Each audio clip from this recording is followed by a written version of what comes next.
Welcome to tape number 4, Best Sellers. On this tape, you'll soon learn Quicken, Microsoft Access, and Harvard Graphics.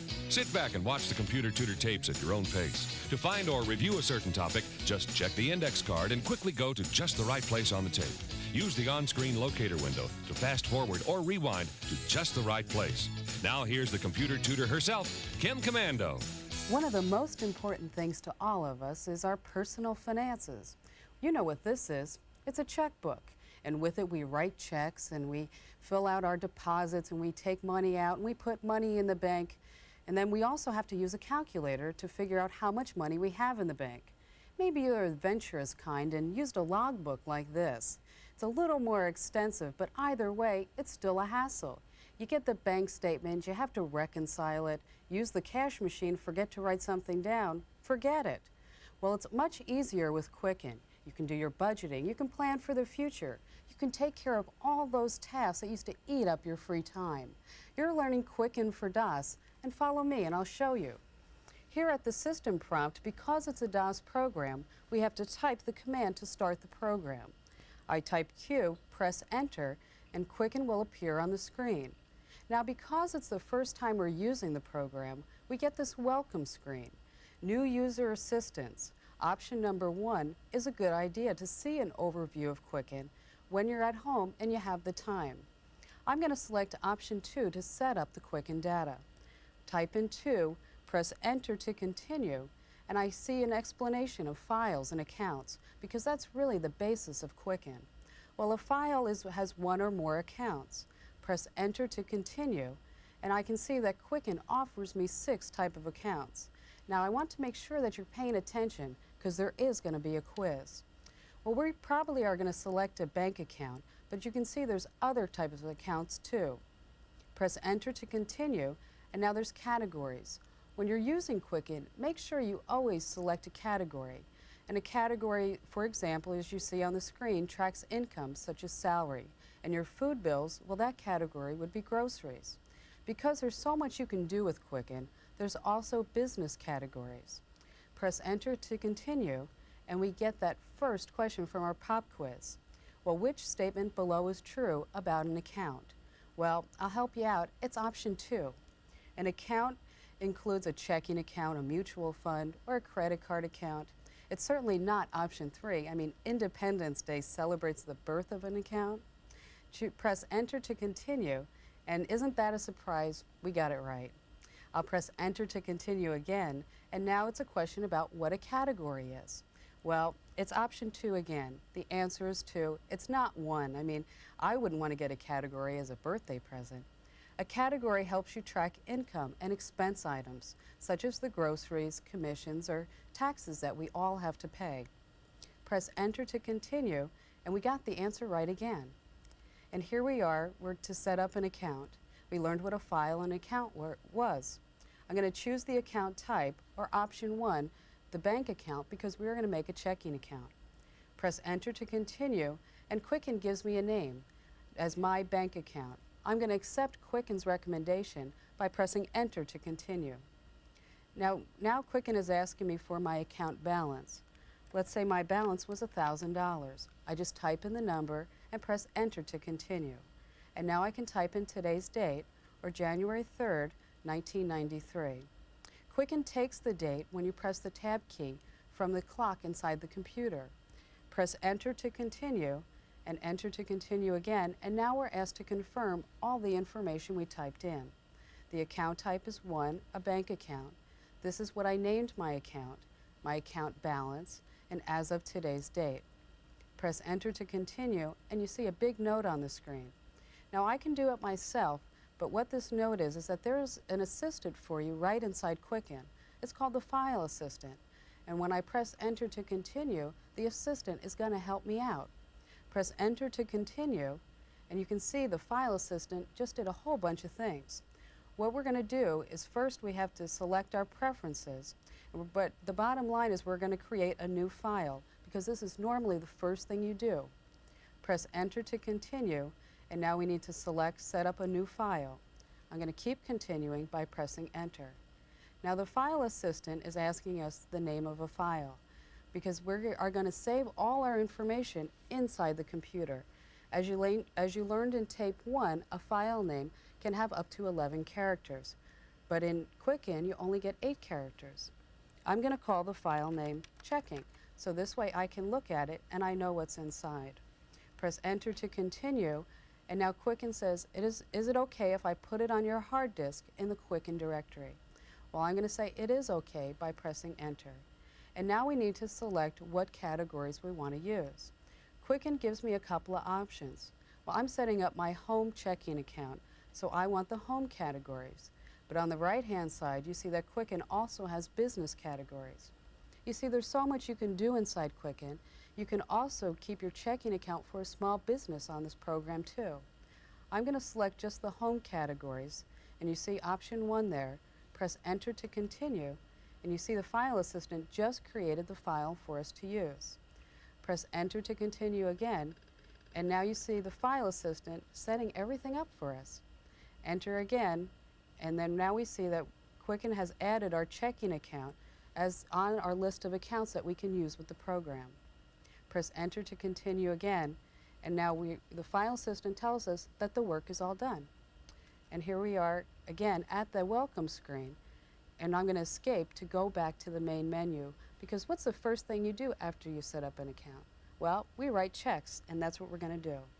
Escape to the back to the main menu, press escape again, and here we are. Now the Quicken main menu is like a menu in a restaurant. It has all different options that we can use. We can select something on the menu by moving the cursor arrow keys. Press down and the highlight moves down. The highlight tells me which option in the program I will be using. I can also use the mouse. This is the mouse pointer. It's a box. By pointing and clicking on what we want to do, it opens up that option in the menu. I'm going to point and click on Write Print Checks because that's what we're going to do.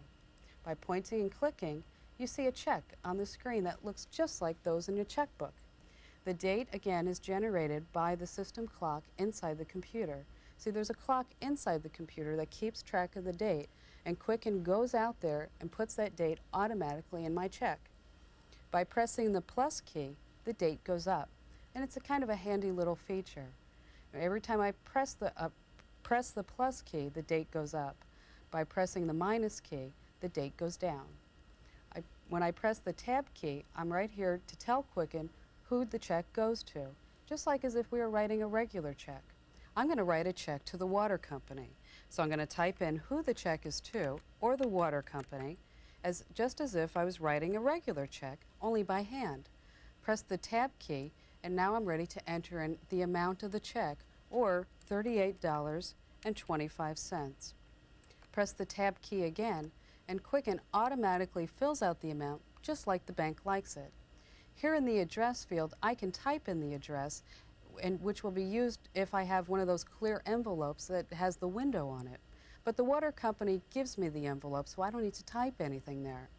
In the memo field, and I'm going to tab down there, I can type in my account number, and as I would, again, just as if I was writing a check by hand. Press the tab key, and you're in the category field. And it's important when you're writing a check that you always fill out the categories. You see, with Quicken, it takes all the information from the categories, and then later you can use it to see exactly where all that money's going. Now, to see the categories, I press Control-C. And here are all the categories, and Quicken automatically puts in there just about any place you might want to spend money. I'm going to press the down arrow keys until I get down to utilities, because a water bill is a utility bill. And once I get there, I have a couple of options. See, I have a gas and electric bill, but here's what I want, a water bill. By pressing enter, I select a water utility bill as a category. Now, to record this check so that I can print it out later, I have to press Control-Enter. So when I press Control-Enter, it looks just like a check is being torn out of a regular checkbook. And now we're ready to write another check, and this check is going to my telephone company. So I type in who the check is to, the telephone company. Again, just as we did before, I'm going to tab over to the amount field and type in how much the telephone bill was for. Well, it wasn't that bad. It was only $47.65. When I press tab again, Quicken fills out the amount just like the bank likes it. Now the telephone company, they give you those envelopes too. So I'm going to tab right past that, right down to the memo field, and I'm going to type in my phone number because I always do that whenever I'm paying a bill. Tab down to the category field, and I'm going to show you a shortcut. Instead of scrolling through all the categories, when I type the first letter of the category, like T as in telephone, and then press Control C, I see all the categories immediately that start with the letter T. I'm going to press the down arrow key until I reach telephone, press Enter to continue, and I see that I have selected telephone in my category field. Press Control Enter to record the check, and you see it again being torn off. And now we're going to write one more check, and this is to pay my car insurance. So I type in who the check is for, or my insurance agents. I'm going to tab over to the amount field, and I'm going to type in how much my insurance bill was, or $225.75. Now you know what's going to happen next when I press the tab key. Quicken automatically fills out the amount for me. And again, the insurance agents, they gave me an envelope too. So I'm going to tab right past that. In the memo field, I'm going to put my account number, which is 123-321. That's on my insurance bill. Tab down to category, and now I'm going to type I because that's the shortcut. Hit Control C, and I see all the categories that start with I. And insurance, it's the first one, so I'm going to press Enter to continue. Now we're going to record the check by pressing Control Enter. And when I record the check, it goes into a special place so I can print it out later. Now I'm going to show you what the checkbook register looks like. It looks almost like the one that you're probably used to. I'm going to move the mouse pointer up to Activities, click the left mouse button to open the menu, and our first option is Register. That Control R, it's a shortcut key, so anytime I want to use the register without opening up the menu, all I have to do is press Control R. I'm going to click on Register, and here's my checkbook register. You can see our opening balance that we set up in the beginning. This is the check we wrote to the water company. This is the check we wrote to the telephone company. And this is the check to the insurance agents. Now all those stars, well, that means that we haven't printed the checks yet, that the computer is waiting for us to tell Quicken in order to print the checks. So I'm going to go back to the checkbook by pointing and clicking on Activities. I'm going to go back to the Writing Checks menu by pointing and clicking there. And that Control W, that's a shortcut too. So by just pressing Control W, I don't even have to go and select the menu. Point and click on Write Checks. Now we're going to go up here to where it says Print Account. I'm going to open the menu by putting the mouse pointer there, point and click the left mouse button, and here's my option, Print Checks. When I point and click on Printing Checks, I have a couple of options. Quicken tells me that I have 3 checks to print. Those are the checks that we wrote. It's going to print to my laser printer. It's going to print all the checks and the type of checks to print on. And because I have a laser printer, I chose laser standard, which is standard is 8x11 paper. I'm going to go ahead and hit Control Enter to print. And now Quicken asks me for the first check number. Well, that's okay with me, 1001. I'm going to press Enter to continue. And now every check that we wrote is being sent to the printer. I loaded my printer with special checks that you see here. In your Quicken box, there's an order form that you can order checks with that have your name and account number just like regular checks, but only they work with your printer. And here's my checks now. And look how great they look. I mean, a lot better than if I would have written them by hand. And all I have to do is tear them off, sign the checks, put them in the envelopes, and my bills are paid. Now let's go back to the checkbook register and see what's happened since we wrote our checks. And to do that, I point and click on Activities to open up the menu. And here's Register, and I point and click there, and here's my checkbook register. First, I want you to take a look to see where the stars are. They're not there anymore. I have check numbers, and I get the check numbers after I've printed a check. Up at the top of the register, it looks just like the ones that we're used to when we write checks by hand. We have the date or the date of the transaction. Maybe we wrote a check or put money into our account. The number, and this is our check number. The payee, or who the check was made out to. A memo, we could write a short note to ourselves. And the category, well, these are the categories that we put on when we wrote the checks. And so now you can see it's important that you put these on when you write your check. The payment, or how much the check was for. And now the C column, that's where you reconcile your account, and there would be a spot there if the check had cleared. Now that used to be a hassle, but with Quicken, you'll see it's going to be easy. We have a deposit, and this is how much money we put in the bank. Then we have my favorite column, how much money is in the account. And again, we'll take a closer look at the checks we wrote. We see the check number, then we have the water company. This was who the check was made out to. And underneath is the account number that we put on the check. And now you can see the category, utilities, water. It also goes on the check, but it also goes in the register. And we have the payment, or how much the check was for. Now let's say you went to the cash machine or the ATM. It'd be pretty hard to carry a computer around with you wherever you go. So in order to put it in this checkbook register, I'm going to tab over, and the tab gets me from field to field. I'm going to tab here to the payee field, and I'm just going to type in ATM. And now we need to put in how much money we took out of the machine. So I'm going to tab over once to the payment field. And I took out $40. I don't need to put in the zeros or a decimal point. Quicken knows that. I'm going to tab again and tab again until I get to the memo field. I could write myself a note, but if I use the categories, I don't have to. I'm going to type in E because this is that shortcut that we learned when we wrote checks. Press Control C because I want to select entertainment. I took money out before I went to the movies. I'm going to press the down arrow key to entertainment, select it by pressing enter. And there it is. Now we need to record this into the register, and I do that by pressing the Control key and then the Enter key. Now I want you to look on the screen to see your ending balance. Quicken keeps a running balance of how much money you have in your account, and you never even have to pick up a calculator. Let's say you made a deposit. You got a paycheck. Well, I'm going to tab over to the payee field, and I'm going to type in paycheck. Or I could type in where the money came from and then maybe the name of my employer. I'm going to tab over not to payment and not to the clear column. I'm going to type over to deposit because it is a deposit. I'm putting money into my account. I'm going to type in 1,200.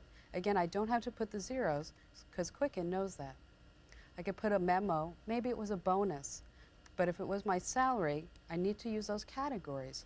So I'm going to type the letter S, and salary, it appears automatically because it's the first category that starts with an S.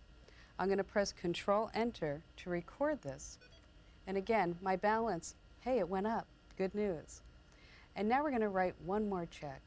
Maybe you went to the gas station. You bought some gas. So with the date OK, I can change the date, but the date's fine with me. I'm going to tab and put in the check number, or 1004, press tab again, and now I type in who the check was made out to, or the gas station. I just type in what I want. If you ever make a mistake though, all you have to do is press the backspace key, and it erases one character to the left. Now I'm going to type in how much the check was for. I tab over to the payment field, type in 22, and again I don't have to put those zeros in. Just keep tabbing. I could make a note to myself there in the memo field, but the categories, they're always so helpful. I'll just type the letter A, and I see auto, but I really want to make it a little bit more specific. So I'm going to press Control C to pull up all the categories that start with the letter A. And I see a fuel, loan, and service. Well, I bought gas, so it's fuel, and I move the cursor down arrow to select it, and then press Enter to choose it. And there you see auto fuel in my category. And now I'm going to record it by pressing Control Enter. Now look at my ending balance. Quicken figured it out automatically, and I didn't even need to pick up a calculator. Well, what about reconciling that checking account? You know, the bank sends you those statements every month. I know some people that just file them away. I know others that throw them away. And I know some people that just close out an account and move banks just so they can start from scratch. Well, let me show you how to reconcile your checking account. Point and click on Activities to open the menu. Point and click on Reconcile, And now Quicken reminds us what a reconciliation is, just in case we didn't know. Well, what it does is it makes sure that the bank and I agree on how much money is in there. Well, we're going to continue by pressing F10, and now Quicken tells us that we opened our account with $1,000, which is right. And now we look at our statement, it's on there somewhere, for how much money the bank says that we have. And on my statement, it said $1,819.35. I'm going to tab down, and I see the opening date of the statement. That's on there too, and the ending date. Well, now we have to put in that service charge. Well, my bank charges me $7 just to keep my money in there and to keep my checking account. So I'm going to type in 7, and here we are with those categories again. Well, we have to have a category for this because it is important because we'll use this later.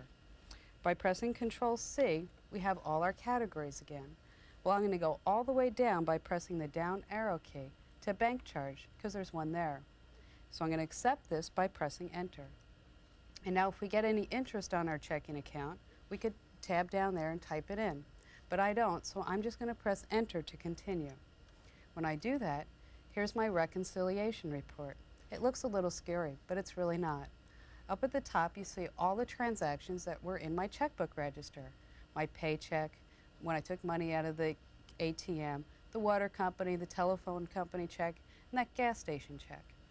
Well, what we have to do is mark the items that are cleared. I can put a star in, or if I press Enter, the star will appear automatically. And when I put a star in there, that means that the item has been cleared or the check has been cashed. So my paycheck, when I press Enter, the bank and I agree that it's in there. The ATM, well, that was on my statement too, so I'm going to accept that by pressing Enter.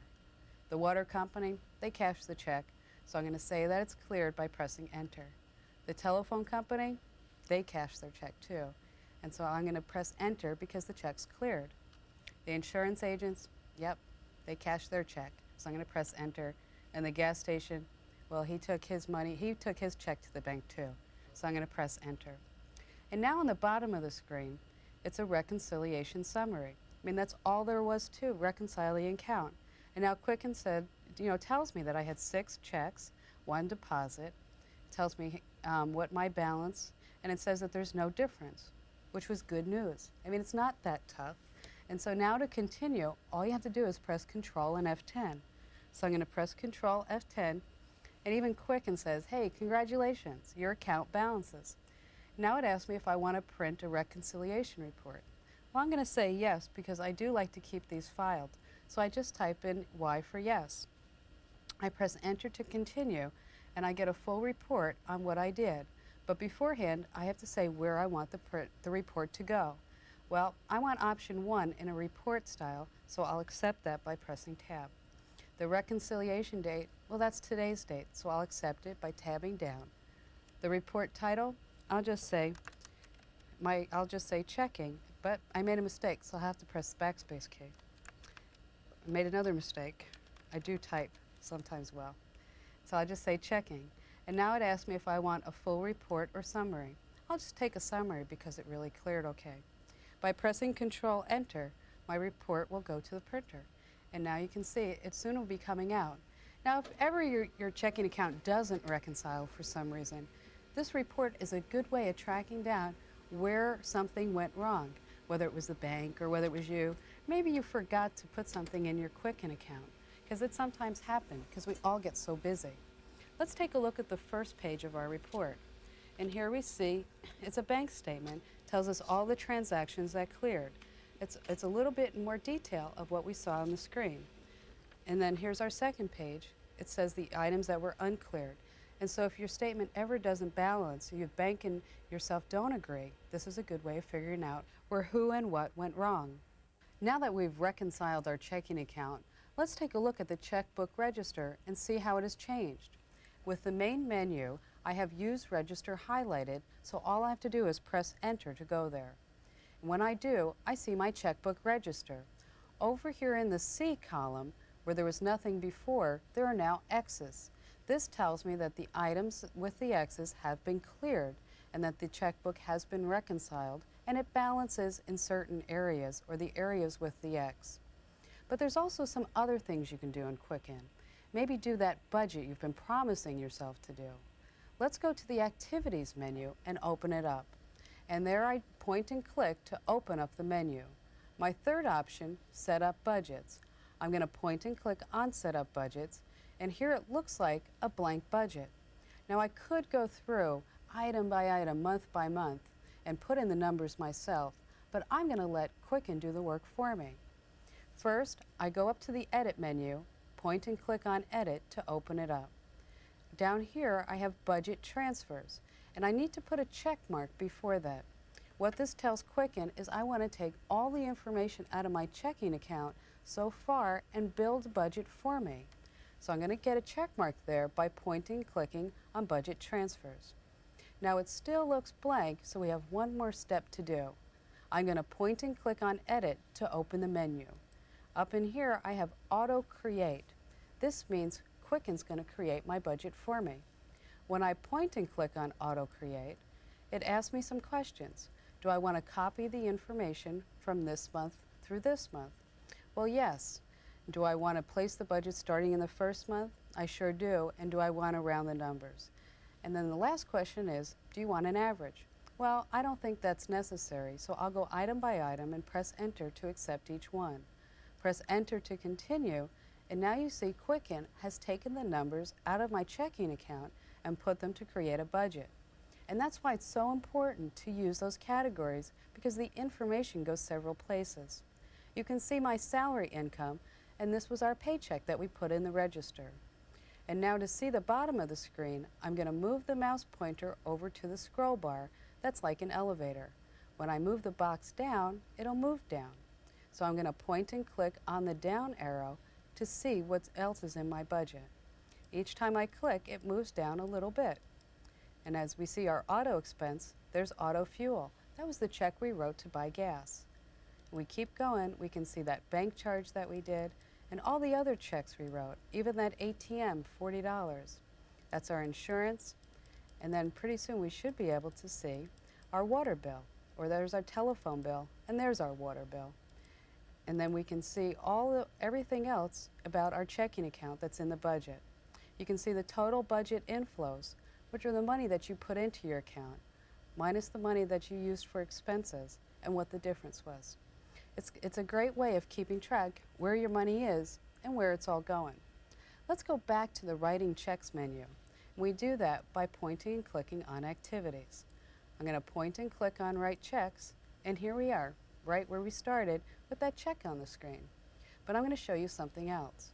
I'm going to open the Activities menu by pointing and clicking there. Financial Planning.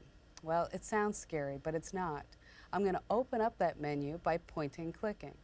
These are several features in Quicken that makes planning for that future easier, like a loan calculator. I'm going to point and click there. Let's say you wanted to go buy a car and you needed a loan and you were wondering how much that payment is. Well, even before you go shopping, let's say your car was $10,000. Just type in 10,000, press the tab key to go down, and your annual interest rate, maybe the dealer's offering 6%. Press the tab key, how many years? Maybe I have a 3-year loan, and you can see right there my regular payment is almost $305. So now you know how much you can afford even before you go car shopping. If you look at F9, or if you press F9, you can see your whole payment schedule, or how much money is actually going towards paying on the car and how much money is going towards the interest to get the money on the car. And then you can see your balance, a running balance of how much money it would take to pay off that car loan.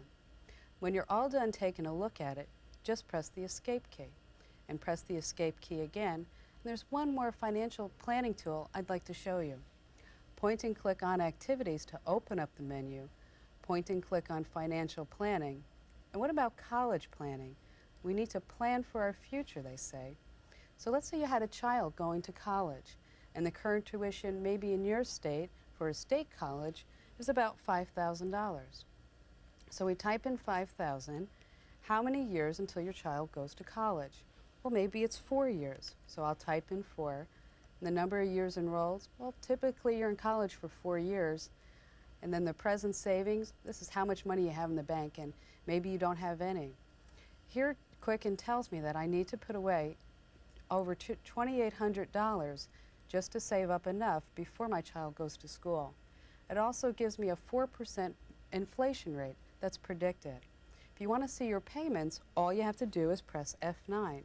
And when I do that, I can see what my payment is, $2,830.44, and then also what the tuition will be, say for example in 1998. Or it's no longer $5,000. Because of inflation, it's going to be over $5,800. So it's a good way of planning for that future without having to second guess whether or not you have enough money to send your child to school. When you're all done taking a look at this, you could always print it out, but I'm just going to escape and go back to the Activities menu. We're going to go back to the main menu right now by pressing the Escape key. They always say a picture's worth 1,000 words, so I'm going to put my income and my expenses into a graph. And here you see the View Graphs option. I'm going to go there by pointing and clicking on View Graphs. And now here's some graphs that Quicken gives me. I can see my income and expense, my net worth, that budget. I can have a picture that shows me what exactly I budgeted and how much I actually spent. And if I had an investment account, I could do the same thing and see all my investments in a picture. I'm going to choose Income and Expense by pointing and clicking on it. I want to see my monthly income and expense, so I'm going to point and click on that. And now it asks me to graph the months. I could graph 2 months, 3 months, or a whole year, but I'm just going to graph for the month of January. So I'm going to tab over if I wanted to change it, but I'm just going to accept it and show me the graph by pressing Enter. And now it asks me what kind of graphics driver I have. All this means really is, do you have a color monitor? And if you have a color monitor, this is the choice that you probably want. I'm going to press Enter, and now it asks me, do you want to have a larger text or do you want to have a larger picture or graph area? I'll have the larger graph area, or do I have a black and white graphics only? That just means, do you have a color monitor? And I do have a color monitor, so I put a no there. Press Enter, and now here's my picture. This is my monthly income and expense. In the upper right-hand corner, there's a legend. The yellow is my income, and my expenses are blue. And as you see, my income, well, it's a lot higher than my expenses, but you have to remember it's only January 3rd, and we're nowhere near the end of the month. When you're all done looking at your picture, press the Escape key, and press the Escape key as many times as it takes to get back to the main menu. We're going to go one more time to the right Print Check screen. I'm going to go there by pointing and clicking on it. Once I do, here's that check again. But there's something else under this menu, the Print Account menu, that's very important. When I point and click there to open up the menu, we see a backup file. I'm going to point and click on that. Now let's talk for a moment about a backup. A backup is like an insurance policy. Now, Quicken saves your information as you type it in, but it's always a good idea to have a backup somewhere else. So what you do is you take the information and you put it on a floppy diskette, and you put that diskette in a safe place. It's almost like an insurance policy. So now Quicken asks me to have the drive letter of the backup disk, or to put the letter there of the disk drive that we talked about back in tape 1, where my backup disk is located. Or in my case, it's in the A drive. Press Enter to continue. Because I already have my diskette in there, I'll press Enter. And you see the light go on the drive that tells me that the information is being backed up, or it's being copied. And Quicken tells me that the file has been backed up successfully. I'll press Enter to continue, and now I'm going to press Escape to go back to the main menu. When you're all done using Quicken, all you have to do is point and click on Exit. When I point and click on Exit, I'm right back at the DOS prompt. So as you see, Quicken makes personal finance a snap. You've learned how to write checks, reconcile that account, do a budget, we've made a graph. Use Quicken. You can really manage your finances with it.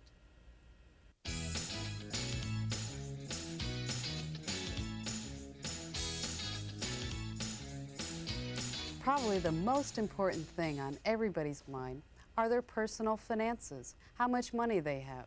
Now you know what this is. It's a checkbook. We write checks and then we have to reconcile the account. We have to use a calculator to figure out how much money we have. Maybe you're the adventurous kind and you use a logbook like this, but you still have to fill it out, you still have to fill out the columns, and you're back to the calculator. Well, now you're going to be learning Quicken, and because this version of Quicken works in Windows, it might be a good time to review Tape 1. Let's start the program with Windows on the screen and the Program Manager up top. You see an open Quicken window, and to start the program, all we do is point and double-click. We see the hourglass that tells us Quicken is getting everything together that we need to keep track of our finances. Now, the first thing we need to do is to set up an account. So we need to point and click on New, and as we do, Quicken will ask us several questions. Quicken offers 6 different types of accounts. We have a bank account, there's a credit card account that you can keep your MasterCards and Visas straight on, a cash account, an asset account, a liability account for all those loans, but an investment account too for the stocks and bonds. We want to set up a checking account, which is a bank account, so I'll select that by pointing and clicking the left mouse button. Point and click on OK, and we're ready to put in more information about our checking account. The account name is checking, but if you look at the yellow box, Quicken helps us out. We type in the account name that Quicken recommends because it's a good one, our checking account. Press the Tab key and we're ready to put in our balance, or $1,000. I'm going to type in 1,000 and then press the Tab key where I can change the date. Or I'm just going to accept the date because that's today's date. Press the Tab key and I can put in a description. Maybe where my checking account is, like First National, which is sometimes helpful if you have more than one checking account when you're using Quicken. I'm going to accept all this by pointing and clicking on OK. And here we are back at the account list. Now the first time you use Quicken, the program will walk you all through that whole step, so don't worry if you missed anything. Now we're ready to use our bank account. What's the first thing you do after you open a bank account? Well, you write checks. So up here on the toolbar, and we know from Windows training that all these are pictures, they're icons. Really what they are, they're shortcuts. Well, we want this one. It's a check, and it has a pen on it, and what it does is it allows us to write checks. I'm going to point and click on that icon that says check, and on the screen we have something that looks just like our checkbook. We have the date, and I'm going to accept the date by pressing the Tab key. And now here's where we say who the check goes to, who gets the money off of this check. So I type in water company just as if I was using a regular checking account. I'm going to press the Tab key and I'm going to put in the dollar amount, or $38.25. Just type in 38 or the amount, $38.25, press the Tab key, and Quicken automatically fills out the amount just like the bank likes it. Here in the address field, this is handy in case you need to pay a bill and they don't give you an envelope. You need to use one of those envelopes with the plastic window. Well, the water company gave me an envelope, so I'm going to tab down to the memo field. And here I can keep track of my account, so I'll put my account number on there so the water company can always find it easily. Next, I'm going to tab down to the category field. The categories are real important when you're using Quicken. It'll help you keep track of your finances easier. Let's take a look at our categories. So I'm going to point and click on the down arrow, and you can see all the categories. Well, the category I want to find is utilities. So this is our elevators that we learned back in Windows. When I point and click on the down arrow, the names will move down in alphabetical order. I'm going to go all the way down to utilities, and the elevator goes down until I see utilities. And once there, I see gas and electric or water. Well, this is a water bill, so I'm going to select that by pointing and clicking on it. Now we need to record the check. I'm going to point and click on record. You hear that sound, and that means that we'll be ready to print the check. The next check I'm going to write is to the telephone company. I need to pay my phone bill. Now I can change the date, and by dropping the cursor there, by clicking the left mouse button, or I can just accept the date by pressing the Tab key. When I press the Tab key, I'm ready to say who the check goes to, or the telephone company. I'm going to type in telephone company, press the tab key, and then I want you to notice something. You may have wondered what this box does before. When I point and click on it, Quicken keeps track of everybody that I ever write a check to. So next time I need to pay the water company, when I need to pay my water bill, all I need to do is point and click here and just select the water company from the list. And as you use your checking account, all these names will be filled up, and your list may be a lot longer than mine is right now. I'm going to go back to the amount field by moving the mouse pointer there and clicking the left mouse button. I'm going to put in the amount for my phone bill, or $47.65. Press the tab key, and Quicken fills that out for me just like the bank likes it. That's my address field, and the phone company gave me an envelope. I'm going to tab down to memo field and put in my phone number, because I always like to have that on my check. And then I'm going to go down to category by pressing the tab key. And here's a shortcut. If I press the first letter of the category that I want, like T, that brings it up automatically, so I don't have to start from the beginning. I'm going to open up the categories by pointing and clicking on the down arrow. I'm going to point and click on the down arrow a couple of more times until I see telephone. I'm going to point and click on telephone because that's the category that I want this expense to go under. Point and click on record. You hear that sound? It means it has been recorded. We're ready to write one more check. Well, I have to pay my car insurance, so I'm going to put the mouse cursor or mouse pointer over here and click the left mouse button. When I do that, now I'm ready to say who the check goes to, or insurance agents. And then we're ready to put in the amount over in the next field, and I'm going to go there by pressing the tab key. Well, my insurance bill, $225.75. I'm going to tab down, and Quicken fills out that amount for me. I'm going to go past the address because the insurance, they were kind enough to give me an envelope. In the memo field, I'm going to put my account number, 234456. Press the tab key, and we're into the category fields because we always keep track of our categories. I'm going to press the I to bring up all the categories that start with the letter I.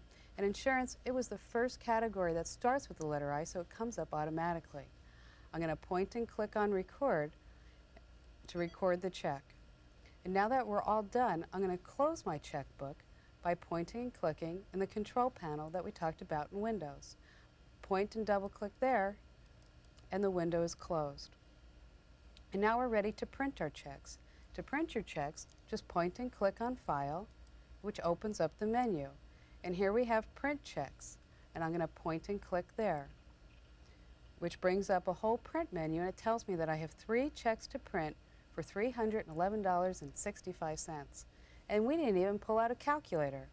It starts with this first check number that Quicken gives me automatically, but I can always change it. I want to print all the checks, or I can change the date, or just pick a few checks. And these are how my checks are, 3 on one page, or 2 or 1. You'll see what I mean in just a second. So let's send these checks to our printer by pointing and clicking on Print. When I do that, you get the message. Quicken always asks us, did the checks print okay? But as you see, I loaded my laser printer with some special checks. These are pre-printed checks that have my account number and my name already on them. There's an order form inside your Quicken box to order checks made specially just for your printer. And if you take a look at the checks, they're all filled out probably nicer than I could do it. And then all I have to do is tear them apart, sign them, put them in an envelope, and my bills are paid. Sometimes it isn't always practical to write every check using your computer and Quicken. Say you go to the grocery store to buy some food. You need to go buy some gas. Well, I always keep a checkbook in my purse when I need to write a manual check. But what about if you go to the ATM for some quick cash? Well, you need to tell Quicken this so your checking account is up to date. But don't worry, there's a special way of doing this. Let me show you. Here on the toolbar, there's an icon that says Register. It kind of looks like a register, and it has the label underneath. I'm going to point and click on Register to bring up my checkbook register. But first, I want you to notice all the checks that we wrote are in our register, and they all have check numbers that Quicken generated automatically. Here's the check to the water company, the account number, and those categories I was telling you about. And now we can see the amount of the check. But first we're going to enter in a time that I went to the ATM because I needed some money to go to the movies. We're going to go down here where the cursor is blinking and it has the date. I'm going to accept the date by pressing the tab key. Once I press the tab key, Quicken gives me different options for my checking account register. It was an ATM, deposit, electronic funds transfer, or I can pick the next check number. I'm going to point and click on ATM because that's what this transaction is. I'm going to press the tab key to go to the payee field, and here I'm going to type in cash. What Quicken does is it automatically keeps track of who I write checks to. So if I ever write a manual check again, I don't have to type in the name of the person if I've used the computer to write that check before. I'm going to press the tab key to type in the amount that I took out of the cash machine, which was $40. Now I don't need to type in the 0 zeros afterwards because Quicken will take care of that for me. When I press the tab key again, I'm in the memo field. And maybe I want to put a note about this transaction. It's optional though, so I'm going to press the tab key and go to those categories. Well, I took the $40 out so I could go to the movies, so it was entertainment. So I'm going to use this shortcut by typing the first letter of the category, or an E as in entertainment. Well, I don't want education, although the movie was educating. I'm going to point on the down arrow and see entertainment. I'm going to select entertainment by pointing and clicking there. Now we need to record this transaction in our checking account. Down here you see a record button. When you point and click on that, you hear that beep, and that means it has been recorded. But let's say you put some money in your account. You got a paycheck and you're not doing electronic funds transfer with your employer. Well, here with the date, I press the tab key and I see my options, and deposit's one of them. I'm going to point and click on deposit, press the tab key, and now again it asks me to put in some more information about this deposit. So I'm going to type in paycheck, so this way I always know what it means. And if you ever make a typo, all you have to do is press the backspace key and it erases one character to the left. I'm going to type in check and then press the tab key again, and I'm right into the deposit column. I'm going to type in the amount of the deposit, or $1,200. And again, I don't have to type in the 00 after it. Press the tab key and I can put a note here. Maybe it was for a bonus or something, but it wasn't. So I'm going to press the tab key again and put in those categories. And here I am at the categories, and since this is a paycheck, it's salary. So I'm going to type in the letter S for salary, and salary is right there. So I'm going to point and click on salary to accept it. I'm going to record this transaction by pointing and clicking on the record button. Well, I also went to the gas station today, and here's a time when maybe you've written a manual check.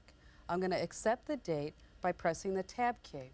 When I do this, it was the next check number, so rather than having to look up above and see what the last check number was that I wrote, all I have to do is point and click on next check number, and Quicken will figure it out for me automatically. I'm going to press the tab key to go to the payee field, or who the check was made out to. It was made out to the gas station, so I'm going to type in gas station. Press the tab key, and I'm ready to type in the payment amount, which was $22. Again, I don't have to enter in the zeros. I'm going to press the tab key for a memo. Well, I don't need a memo on gas. And I'm going to press the tab key again, and this was an automobile expense, so I'm going to type the letter A. Now I see auto, auto fuel, auto loan. It was auto fuel, so I'm going to point and click on fuel. And there you go, we need to record it, so I point and click on record. And there's other things that you can take a look at in your checking account register. Like take a look at the ending balance, which is located here on your screen. It's down here at the bottom, and Quicken figures it out for me automatically, and I never even had to pick up a calculator. Now we're done using our checkbook register, so let's put it away. To close a window, all we do is point and double click on the control panel, like this. Point and double click, and it's all put away. Now let's reconcile this checking account. You know, I know a lot of people, when they get those bank statements in the mail, they just throw them away. Other people, they just file them. And I know some people, they just change banks if they can't figure out how much money they really have in the account. But using Quicken, it's not difficult to reconcile your account. The program does most of the work for you. Let's look at the toolbar and find the icon that allows us to reconcile our checking account. It's right here. It has the scales and the label underneath. Let's point and click on reconciliation, and now we're asked a few questions. Well, our bank statement opening balance. It was $1,000, so I'll accept that by pressing the Tab key. The ending balance, this is the number that's on your bank statement somewhere. On my statement, it was $1,819.35. You just type in the amount, and now we need to put in the service charge. I'm going to press the Tab key to go to this field. Now the service charge is how much the bank charges you to keep your checking account there. My bank charges me $7, so I'll type in 7 for $7. Press the Tab key, and Quicken asks us for the date the amount was charged. Well, I'll just take today's date. Press the Tab key, and these are those categories again. Well, a bank service charge is an expense, so I'm going to find the category by pressing Control-C. When I press Control-C, all those categories pop up on the screen. And here is that elevator that we learned about in Windows. When I point and click on the down arrow, my categories are moving in alphabetical order. We go past Auto, and we find Bank Charge. Well, I want to use it, so I'm going to point and click on Use. And Bank Charge appears there. Press the Tab key, and I can enter in any interest that I may have earned on my account. Well, I don't earn any interest, so I'm just going to go directly to OK and point and click there. And now we need to mark off the items that have cleared as per our bank statement. And to do that, we point and click. Well, my deposit cleared, and so I want to tell Quicken this, so I point and click. And when an item is cleared, I get a check mark there. Point and click on the ATM because that cleared too. Well, the water company, that check cleared, so I'm going to point and click there. The telephone company, that check cleared. The insurance agents, they cashed their check. And that gas station, yep, they cashed their check too. And if we take a look on the bottom, Quicken tells me how many deposits I made, how many checks I wrote, and what the amount was for. And it tells me the cleared balance and the bank statement balance. And the difference, hey, it's 0. What a piece of cake. I'm going to point and click on Done because I'm all done. It was that easy to reconcile my account. Now Quicken tells me, congratulations, my account's balanced. Well, the items will now appear on my checkbook register too as cleared. And it asks me if I'd like a report of all the work I just did. So I'm going to point and click on Yes because I'd like to see it. Now I can send this report to my printer, and I can give the report a title. And to do that, I move my mouse pointer there, and I click the left mouse button so I see my cursor. And I'll just call it my checking account. And this will be my report title that will be shown on the top. Now it asks me to show the bank balance as of today's date, and that's okay. Now my transactions, I can include all transactions by pointing and clicking on that button there. Or I can just get a summary and the uncleared items. Point and click there, because that's the report I want to take a look at. When I point and click on Print, my reconciliation report is being sent to my printer. It's a good idea if you don't get that congratulations screen to print out a reconciliation report. It makes figuring out what happened easier when you start going through your checkbook register and the report, and it just makes it a piece of cake. We take a look at the first page of our reconciliation report. I get some more detail on where exactly my money went to, as far as on total amounts, so I can see it easily. It's like a picture of where everything's going. This is the second page of the report, and again, it helps you if your balance doesn't match what the bank says is in your checking account. Now you've seen how easy it is to reconcile that checking account. You'll probably never throw another bank statement in the drawer again. What about something else? A budget. That's another thing a lot of people don't like to do. But with Quicken, it's easy. I'll show you now. Up on the Activities menu, on the menu bar, we're going to point and click on it to open it up. Here we see Set Up Budgets. I'm going to point and click on Set Up Budgets, and we have a whole screen of the months outlined for us already, as well as the inflows, or our income, and then the outflows on the bottom. Here is why also it's important that you always use those categories. The first step to making a budget is going over here and selecting transfers. When I point and click on transfers, this tells Quicken that I want to use all the information from my checking account to make a budget. For example, as you'll see, it'll take my telephone charge and put it in my budget automatically. And to do that automatically, I have to point and click on Auto. When I point and click on Auto, I am asked a couple of questions. Quicken asks me if I want to start from January 1993. Well, I don't. I want January 1994. So I need to change the 3 to a 4, and I do that by pointing and clicking the left mouse button to drop the cursor there. I'm going to press the backspace key to erase the 3, and I'm going to put in a 4. Now we need to change the 1293 to 1294 because I want to go for a whole year. So I'm going to put the cursor over there by moving the mouse and clicking the left mouse button. Press the backspace key to erase the 3, and I'm going to put in a 4. The next question is round values to the nearest dollar. Well, when I point and click on the down arrow, you can see I can round to $10 or $100, but a dollar is good for me, so I'm going to keep it by pointing and clicking. I can also have monthly detail or averages for the period. Well, I like to see monthly detail, so I'm going to point and click on monthly detail. I'm going to accept this by pointing and clicking on OK, and Quicken automatically creates my budget. You can see here that that's our salary, our $1,200 paycheck that we put inside of our checking account register. The numbers in black, those are positive. The numbers in red, those are negative, or that means that we spent money. Let's take a look at the rest of our expenses. That was our automobile fuel expense, if you remember. I'm going to go over here to these elevator bars that we learned about in Windows, and I'm going to point and click on that down arrow to see all my expenses. There's the bank charge. We have that entertainment ATM, you know, the $40. We also have that insurance bill. You can see everything all lined up, and I didn't even have to type it in. Quicken, it did all the work for me on a budget automatically. Down here on the bottom, you can see your total inflows, or money going into the budget, and the outflows, or the money that you spent, and what the difference was. And when you're all done taking a look at your budget, which again, it's not difficult to do because Quicken does most of the work for you, I'm going to point and click on the Close window when you're all done. Point and click on Close. Now Quicken asks us if we'd like to save the budget.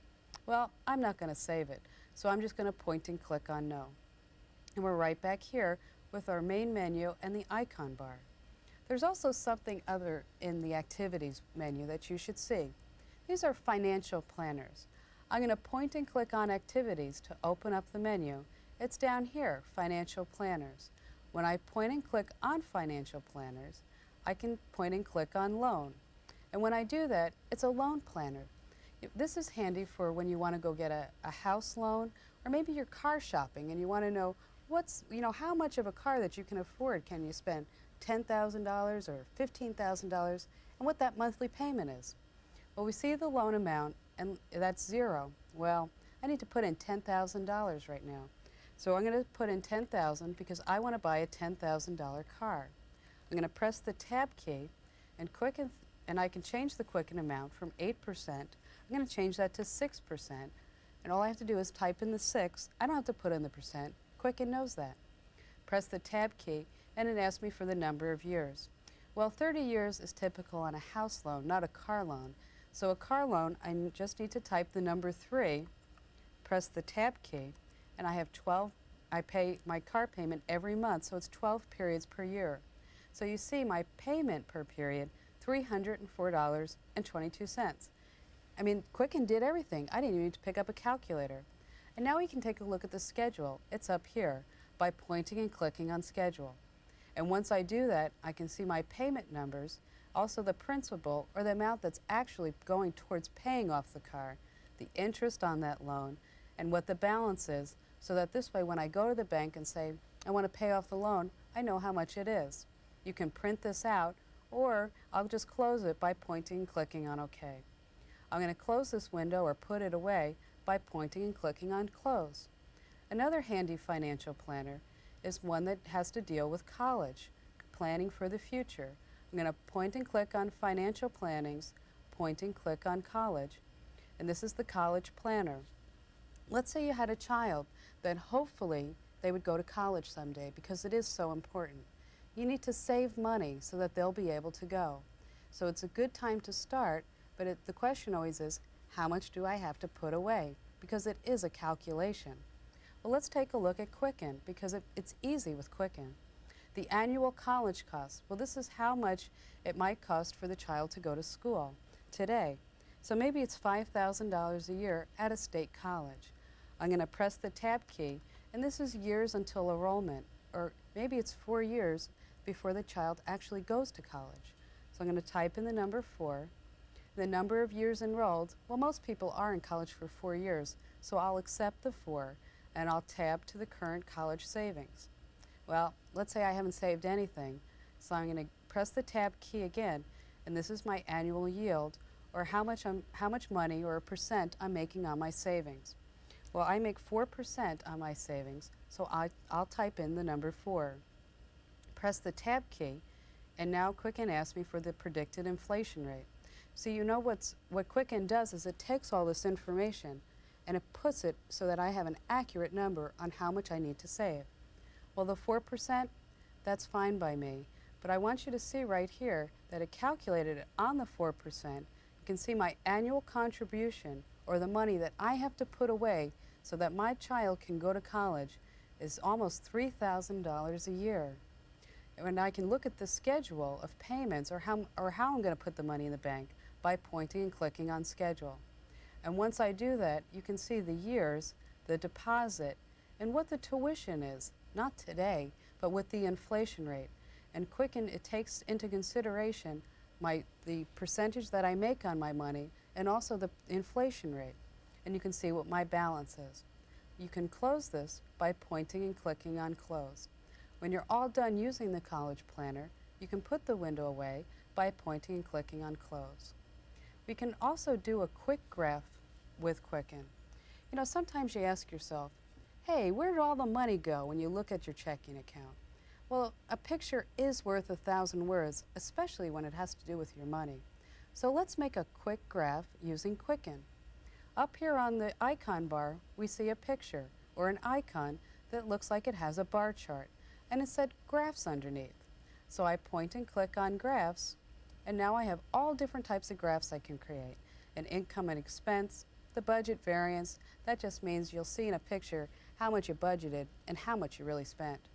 Your net worth, or how much money you're worth, an investment graph to see all those stocks and bonds in a picture. Well, I'm going to keep income and expense graph, and I'm just going to point and click on OK. And once I do that, Quicken asks me what months it should analyze. Well, I just want to see January 1994 through January 1994. So I'm going to point and click on graph. And here's my graph. Up here on the top is my income and expenses in a bar chart for the month of January. You can see my income is in blue and my expenses are in yellow. And you can also see by taking a look at it that my income is a lot higher than my expenses. Well, that's only because it's January 3rd. It's not the end of January yet. It'll certainly look different at the end of the month. If we take a look at the bottom, we see our net savings and expense comparison as a percentage of our total income. We see our net savings is in green, the insurance, the telephone, the entertainment, and we can see exactly how much money we're spending. This Z that you see every once in a while on a magnifying glass, this allows me to take a closer look at something. Like, let's say I wanted to see my telephone bill, or I wanted to see really how come my telephone is almost 4% of my expenses. I put the Z on whatever I want to see, and I double-click the left mouse button. And here I can see my monthly expenditures for telephone was almost $50. So it's that easy. I can also take a closer look at my telephone bill if I wanted to by putting the Z or the magnifying glass on there and double-clicking the left mouse button. But I'm not going to do that. I'm going to point and double-click on the control panel to close this window and put it away. When I point and double-click, the window's closed. And I'm also done looking at my income and expense graph, so I'm going to close this window too by pointing and double-clicking in the control panel. Now Quicken automatically saves all the information you put inside the program. but it's also a good idea to make a backup of the information. When I point and click on File and I point and click on Backup, Quicken asks me a couple of questions. What file to back up?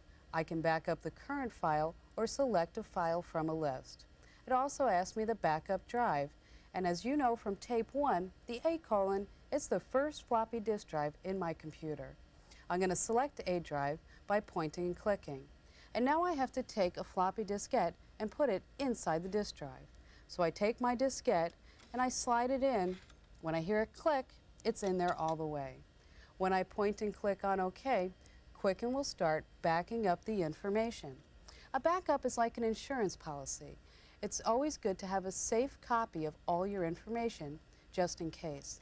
And it's like insurance, you never know when you'll need it, but it's always good if you have it when you do. Well, Quicken backed up my file successfully, so I'm going to point and click on OK. And now that we're all done with Quicken, I can close the program or quit the program a couple of ways. I can point and double click on the control panel, or I can point and click on File to open the menu and select Exit at the bottom. I'm going to point and click on Exit, and we're right back where we started. We're at the Windows. But as you can see, you don't need an accounting degree to balance your checkbook. Reconciling that checking account, it's a snap with Quicken. Planning for the future, it's so important. And with Quicken, it is so simple. And now you can see why so many people are buying Quicken and why it's one of the top-selling programs right now.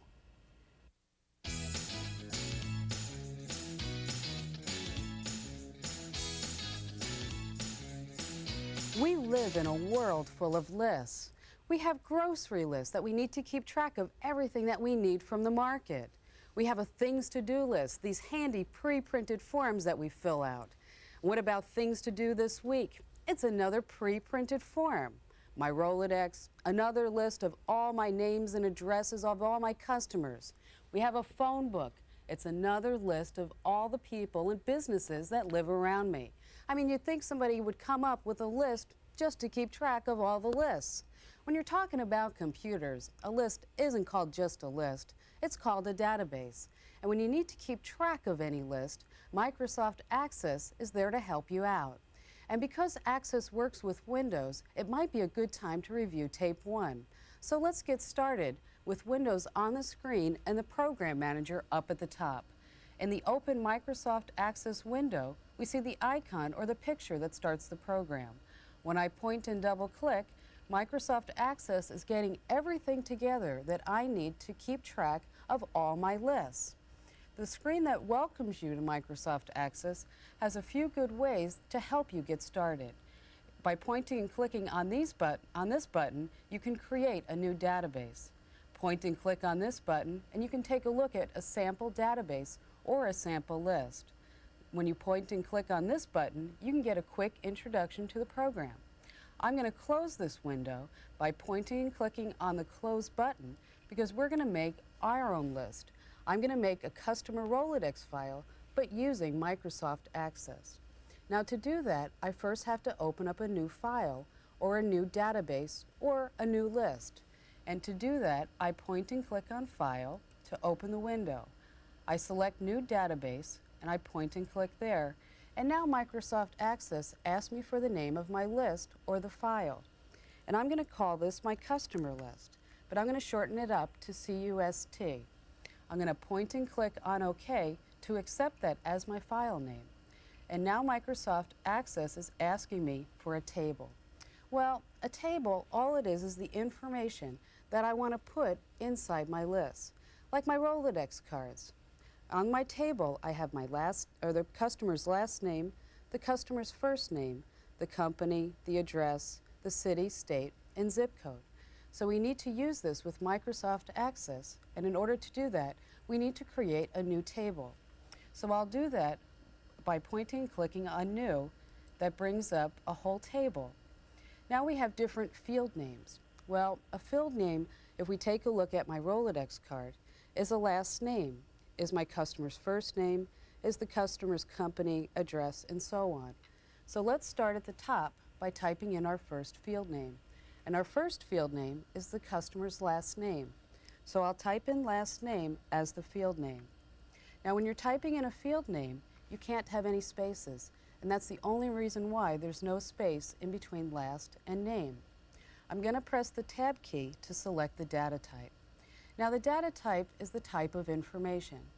Text is what most people use all the time, and it's good for letters and numbers, like names, phone numbers, and zip or postal codes.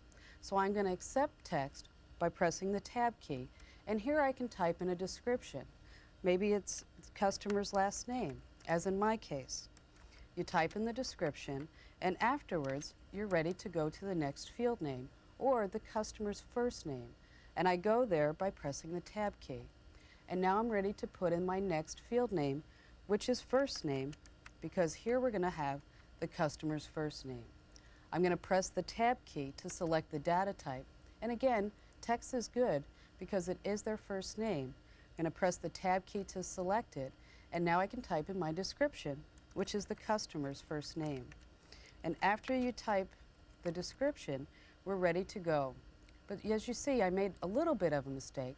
I forgot to put in first before name. And anytime you make a mistake, all you have to do is press the backspace key to erase one character to the left. So I'm going to finish up the description, and now we're ready to put in the next field name. Why don't you think about what it will be? When I press the Tab key, if you remember, I'm going to be tracking companies, my customers. So my next field name is company. Press the Tab key, and we're ready to select the data type. And again, Access tells me text because it's the most common, so it puts it there automatically.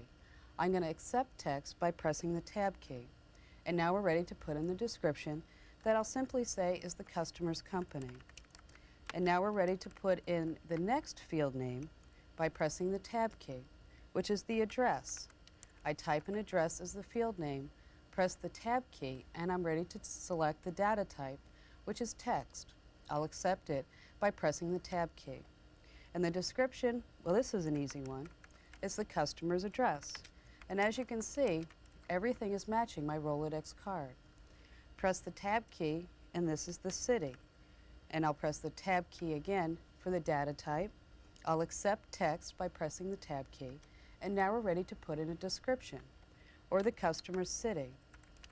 And once we're all done, we'll be able to use all these fields just as if we were using a regular Rolodex.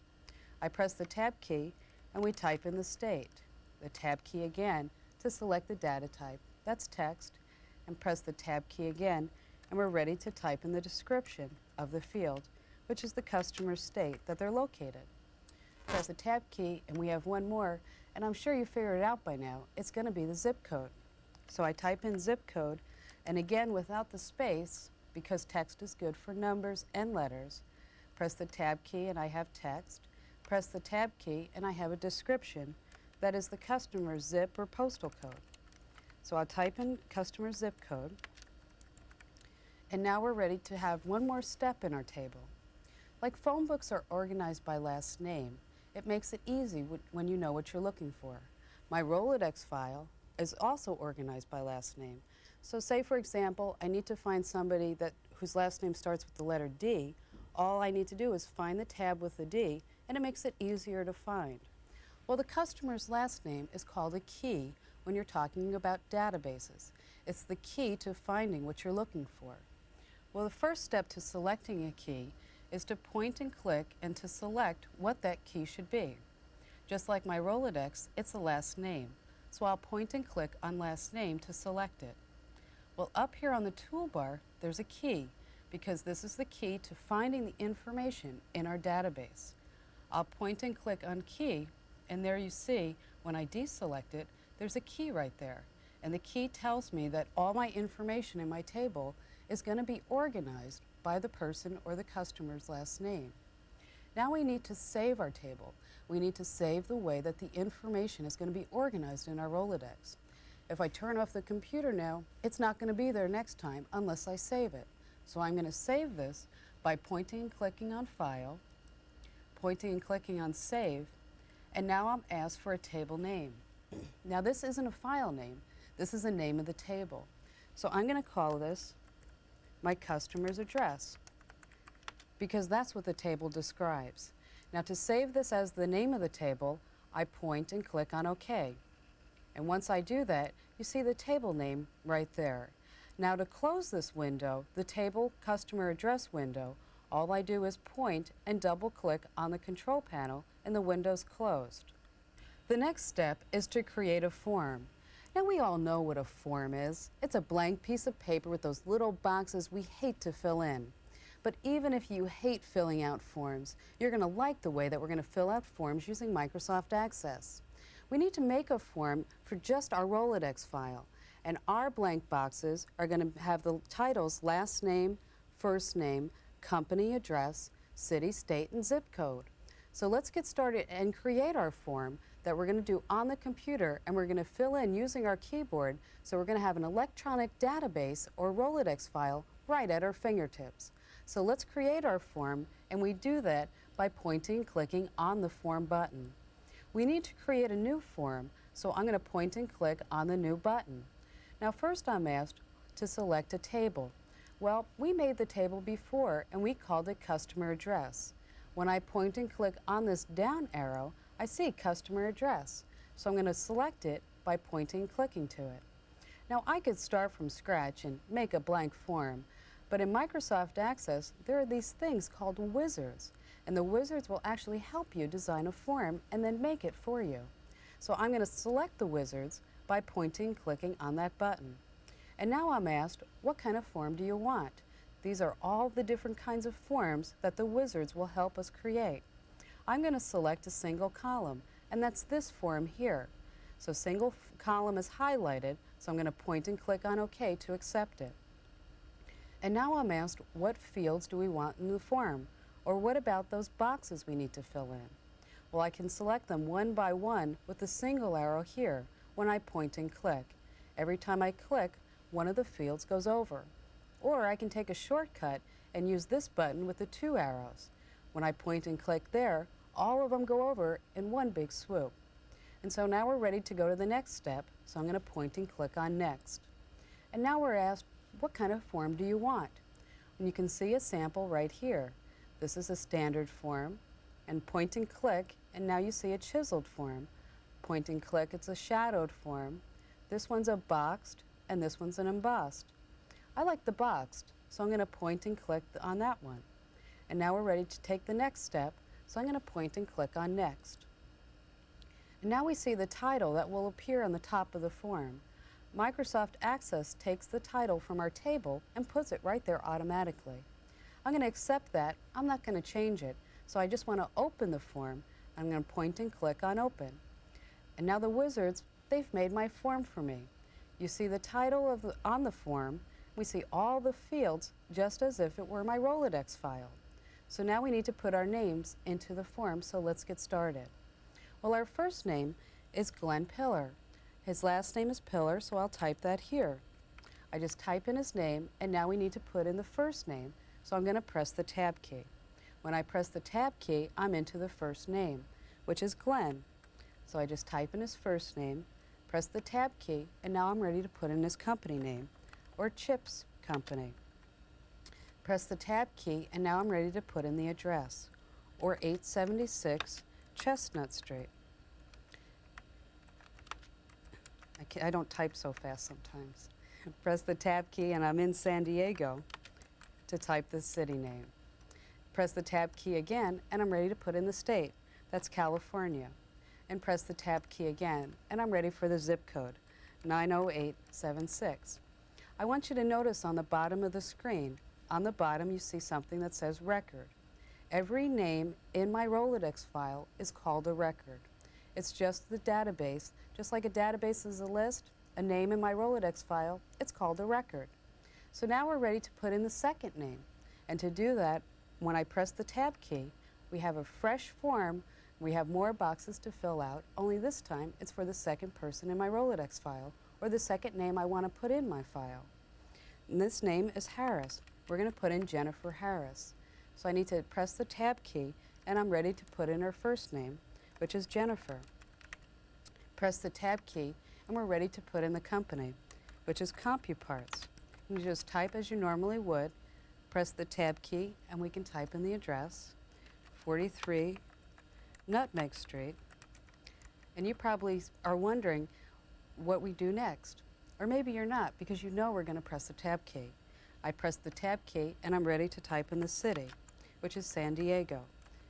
Press the Tab key again and we're into the state, the Tab key again, and it's zip code. It's just as if you were filling out a regular Rolodex card. So I'm going to finish putting in some more of my names and addresses. So I want you to excuse me for a moment while I finish. And now I'm all done typing some names into my electronic Rolodex file. So now I want to save the names, but first let me show you how many I typed in. And it's here on the bottom where it says 19. Now you know what a record is. A record is a name in my electronic Rolodex file. So let's save these names by pointing and clicking to File to open up the menu. And now I see Save Form, so I'm going to point and click to save the form. I could keep the name Form 1, but I want to make it a little bit more specific, so I'm going to call it Address Form. And all you have to do is type in what you want on where it says Form Name. And I want to call it Address Form, so I point and click on OK to save the form with that name. And once I do, it has been saved, and now I'm going to close the window. And to do that, I point and double click on the control panel, and my form goes away just for a while, but as you see, it has been saved. Let's take a look at all the names I put inside my electronic Rolodex. To do that, you point and click on Table, and we're going to open the table, so I point and click on Open. And here you see all my names. Now, I didn't put them in any particular order. I just went ahead and typed them in as quickly as I could. Let's close the table that has all my names in it. And to do that, I point and double click on the control panel. Let's say I wanted to find a name in my electronic Rolodex file. Well, it would certainly take a long time, like with my regular Rolodex. Let's say I wanted to find someone with the last name of Douglas. I'd start with the D tabs, and then I'd have to thumb through all the cards. Well, it's easy with Microsoft Access to find someone in your electronic Rolodex. When you want to find someone, it's called a query, and let's do one now. We select Query by pointing and clicking on the button that says Query. When I do that, I'm asked if I want to do a new query, and we do, so I'm going to point and click on New. And once I do, I'm asked the table that I want to perform the search on, and that's our customer address table that we made earlier. I'm going to select that by pointing and clicking on Add, and now we need to close the window, so I'm going to point and click on Close. Here's all the fields we put into our customer table. You see the last name, the first name, and it goes all the way down, and I'll show you the rest by pointing and clicking on the down arrow. And there's the zip code. Well, I want to see all the last names of my customers that are only in Arizona. And to do that, it's not very difficult. What we have to do is move the up arrow so I can see last name, because that's the field we're going to sort on. I select last name by pointing and clicking to it. And now I'm going to hold down the left mouse button, and I'm going to drag it to where it says Field, because this is the field I want to sort by. Now I want to find my customers only in Arizona.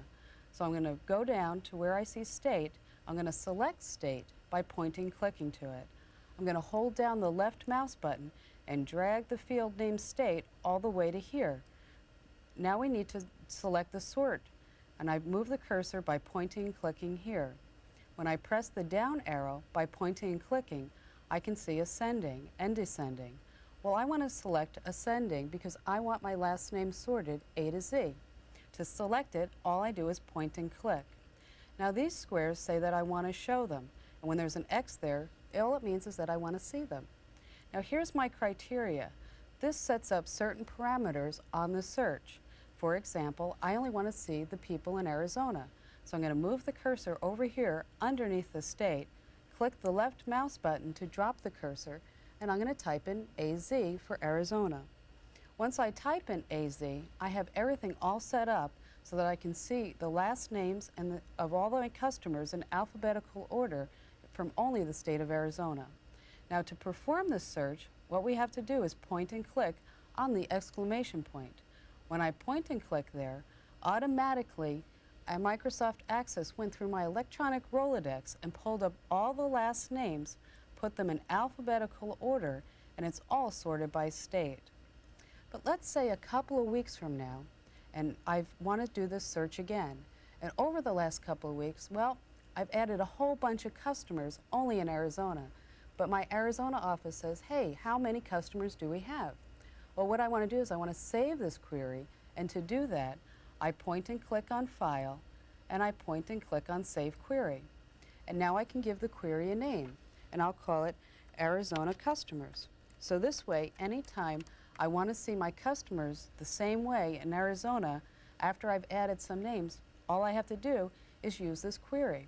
I'm going to save it by pointing and clicking on OK. And now we can close the window, and I'm going to point and click on the control panel, point and double click to close the window. With all my names and addresses in my electronic Rolodex file, there's so much you can do. Like maybe you need to send a letter to all your customers. Well, with the old way, with my Rolodex, I'd have to pull out a card, get an envelope, put it in the typewriter, type the address, get the next card, repeat the process. What a mess. Well, with Microsoft Access, you can do it in a snap, and I'll show you how. Now, Microsoft Access calls anything that you want to print out a report, and this includes mailing labels. So I'm going to select Report by pointing and clicking to it. It's a new report, so I'm going to point and click on New Report. And now I'm asked to select a table, and I'm going to point and click on the down arrow to see my different tables. I don't want just the Arizona customers, I want all my customers. So I'm going to point and click on Customer Address to select all my customers. Now I could start the report from scratch by selecting Blank Report, but I'm going to let the wizards do the work for me. So I'm going to point and click on Report Wizards, and now we're asked what kind of report do we want. Well, here's the one we want, a mailing label. So I'm going to select it by pointing and clicking on Mailing Label and pointing and clicking on OK. And now I need to say where the information will appear on my mailing label. Well, the first field we want is the person's first name. So I'm going to select it by pointing and clicking to it. And now we need to have it put on the label, so I point and click on this arrow to move it over. And now I need to put a space in between the person's first name and last name. And here's the space that I need to use with my mouse. I point and click on space, and a space will now appear after the person's first name. After their first name, we need their last name. So I'm going to select it by pointing and clicking. I move it over to the label by pointing and clicking on this arrow. And there it is. And now we need to put their company name. But first, I need to have a line here. So this is a special carriage return that I point and click with my mouse that moves me down to the next line. And now I'm going to put their company name on the label. I'm going to select company name by pointing and clicking to it. I'm going to move it to the label by pointing and clicking on this arrow. And now we need to go to the next line where we can have their address. And to do that, I point and click on the special carriage return that puts me down to the next line, as you see here. And now we need their address, so I point and click on address, I move it over by pointing and clicking on this arrow, and you probably know what we do next. We need to drop down a line. So I'm going to point and click on the special carriage return with my mouse, and now we're ready to put the city, the state, and the zip code.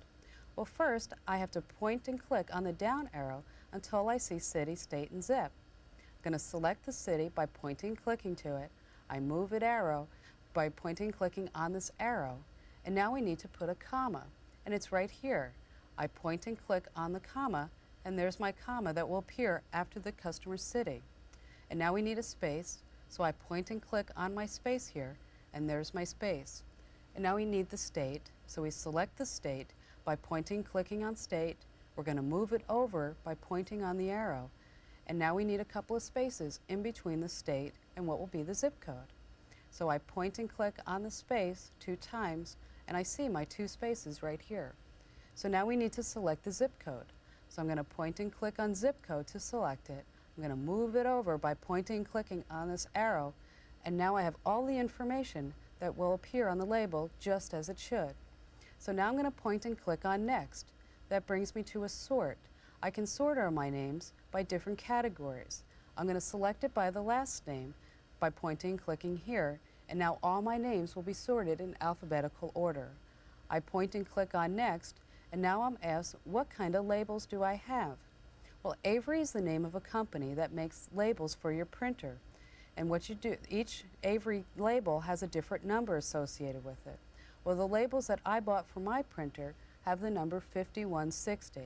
So I'm going to point and click on the down arrow and hold it down until I see 5160, because these are the labels that I bought. I select 5160 by pointing and clicking to it. Now we're ready to go to the next step, so I'll point and click on Next. And now I can see a print preview. When I point and click on this button, I can see all my labels as they'll appear when they're printed. And as you can see, all my customer names and addresses are sorted by the customer's last name. So let's send our labels to the printer. And to do that, all I have to do is point and click on Print. And I'm asked a couple of questions.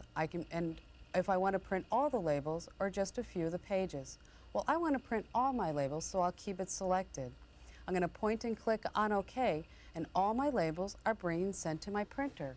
You see, I loaded my laser printer with these special Avery labels, and I knew the number just by looking on the box, 5160.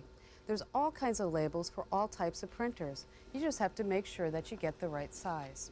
And here's my labels now as they're coming out of the printer.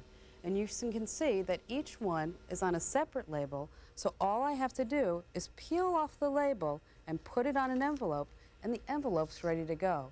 And we did this in just a matter of moments. And can you imagine all the time that it would have taken to create all these labels by hand if we had to type them? Well, thanks to Microsoft Access, that's a lot easier than it used to be. So let's close this print preview window. And to do that, I point and double click on it. And because I haven't saved it, Microsoft asked me if I want to save. So I'll point and click on yes, and now I'm asked to give the report a name. And I'll call it Labels, because that's what it is. And now that I typed in my report name, I'll point and click on OK. And here we are, we're right back where we started with the main window. To close the window, or to stop using this database, I point and click on File, I point and click on Close Database, and we see the screen it looked like when we first started the program. Well, let me show you how to get a file back, or to open up one of your electronic Rolodex files, for example. Point and click on File, point and click on Open Database, and you see all the names of your files here. Well, here's the one I want, so I'll select it by pointing and clicking on it, and then pointing and clicking on OK. And here's all the information that we worked on. This was our table, here's our query, here's our form, and here's our report. So as you can see, a database, it's nothing more than a big list. But now we need to say goodbye to the program. We need to formally exit. And to do that, we point and double click on the control panel, or I can point and click on File and point and click on Exit. And here we are, we're right back in Windows. I want you to think about all the lists that you track and explore it, and just go through Microsoft Access. It's simple to keep track of everything, all those lists, using Microsoft Access.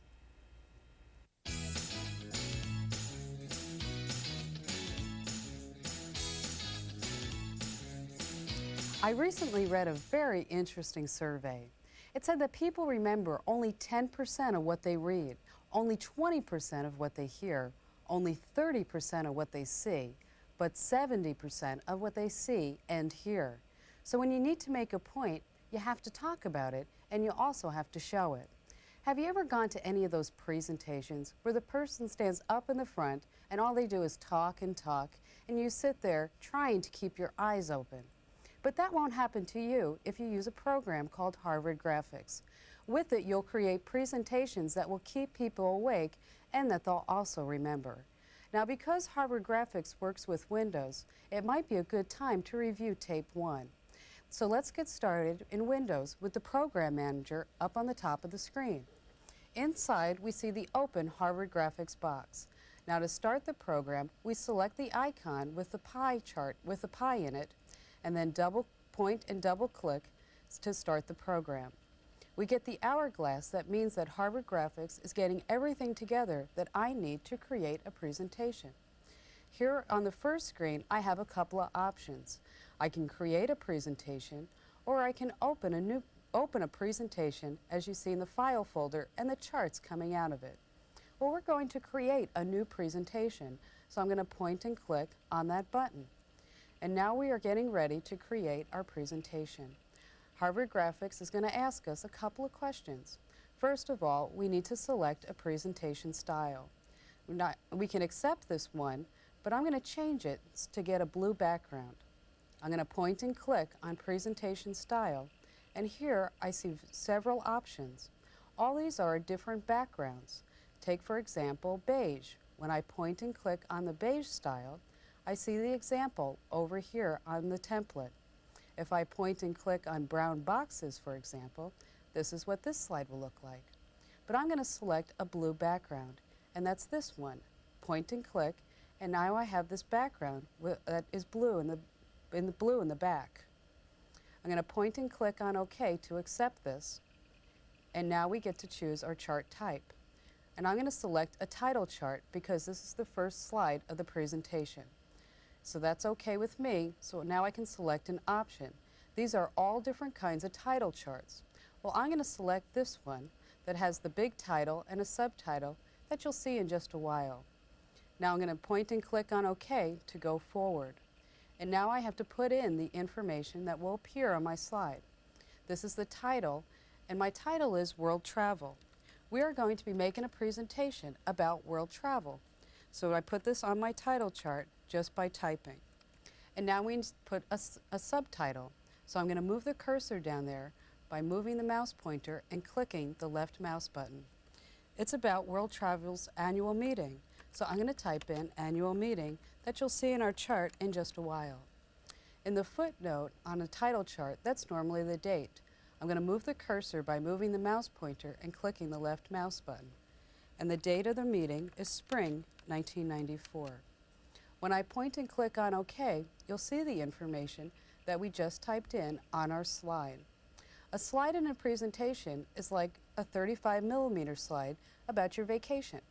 Only our slide has information about it, about a business presentation or a meeting for world travel. Now I can do a couple of things. The first thing I'd like to do is put a picture inside my slide. So I'm going to go up to the icon here on the toolbar and select this truck. What the truck is different symbols or different pictures I can use inside my charts. I'm going to point and click on the symbol library that gives me all kinds of options. Inside Harvard Graphics, there's all kinds of pictures, like arrows and buildings and computers and currency, flags. Well, the one that I want is a globe, and it's in the Office symbol library. So I'm going to point and click on the down arrow. These are those elevator bars that we learned about in Windows. I'm going to go all the way down until I see Office. I'm going to point and click to select it. And now that I have it, I'm going to point and click on OK.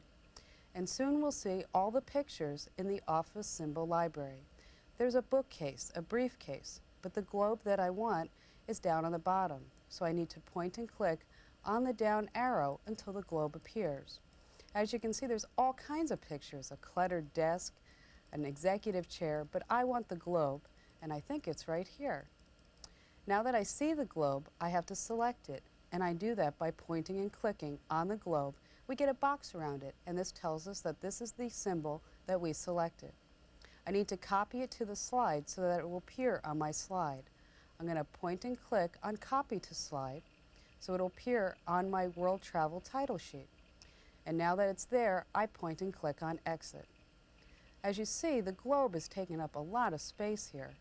And so it's covering up World Travel. I can't even see my title. So what I need to do is to make it smaller. Now there's boxes all around the sides. When I move my mouse pointer on one of those boxes, I can adjust the size. I get a doubled arrow. Once I get the doubled arrow, I click the left mouse button and hold it down. And I get this dotted box around it. And now I can make the globe bigger or I can make it smaller. But I need to make it smaller, and to do that, once it's grabbed and I get the double arrows with the left mouse button held down, all I have to do is move the mouse to the size that I want it. And this size looks good. But it's still covering up the annual meeting part, so I need to move it. And to do that, I put my mouse pointer right in the center, click the left mouse button to grab a hold of it, and then drag the globe wherever I want it. This looks about right. And once it's there, release the left mouse button to drop it. We can also make the letters bigger or anything else inside the screen. I can move annual meeting the same way by putting my mouse pointer there, clicking the left mouse button, and I can move it down or I can move it up. Let's make World Travel big. And to do that, I point on it, click the left mouse button so it's selected. And then down here on the left on this toolbar, there's the letter A, all different types of waves. When I point and click on the A, I can change the font or the typeface. And here's my sample. I can make it thin, or I can go back to the font that I had. We also have the point size. And as the numbers go up, the letters that you see here will go up. And I want to make world travel bigger. So I'm going to point and click on the down arrow until I see, how about 84? So I'll point and click on 84.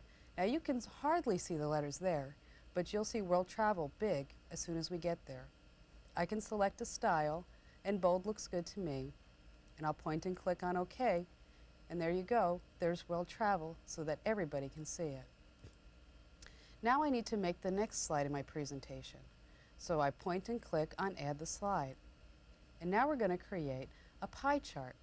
So I need to point and click and select a pie chart. So I do that by pointing and clicking the left mouse button.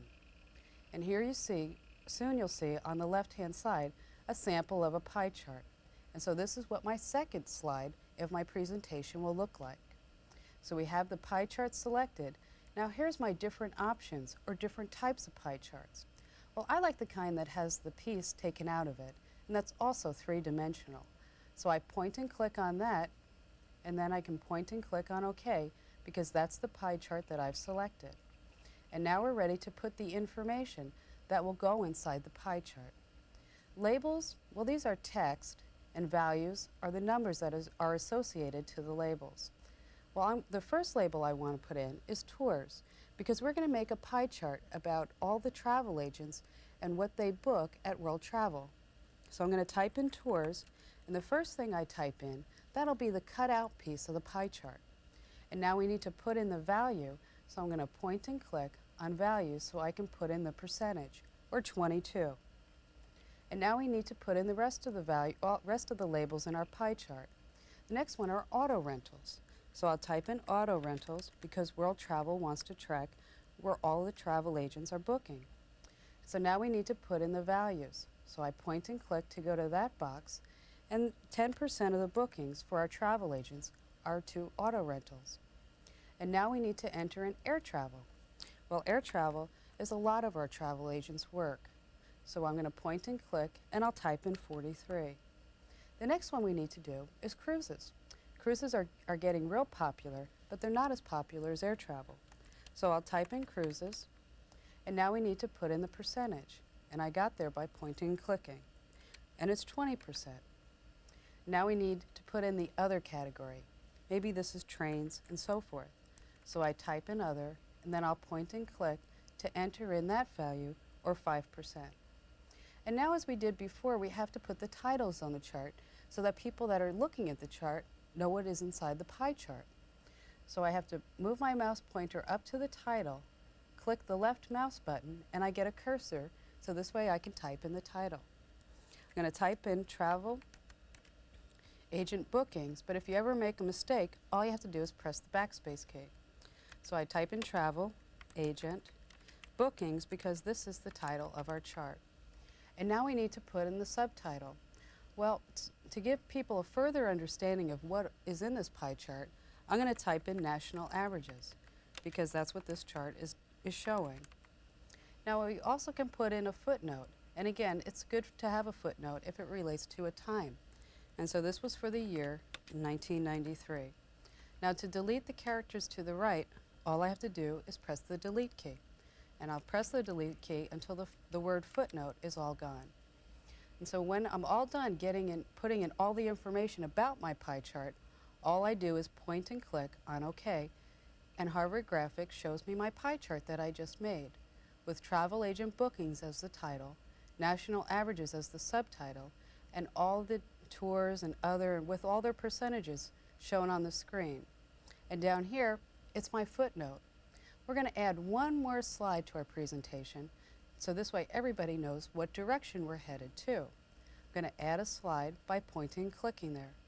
But this time, we're going to add a bullet chart because those are real popular in presentations, and they're good when you want to make a point. I'm going to point and click to select bullet, And on the left here, you see what a bullet chart will look like. Over here, you see the different types of bullets. I could have check marks, diamonds, squares, or circles.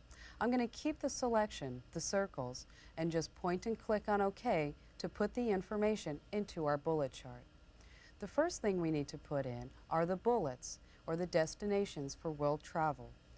And Hawaii is the first one, so I just type in Hawaii, press Enter, and now I'm ready to put in my second bullet, but I really need to put in more information about Hawaii.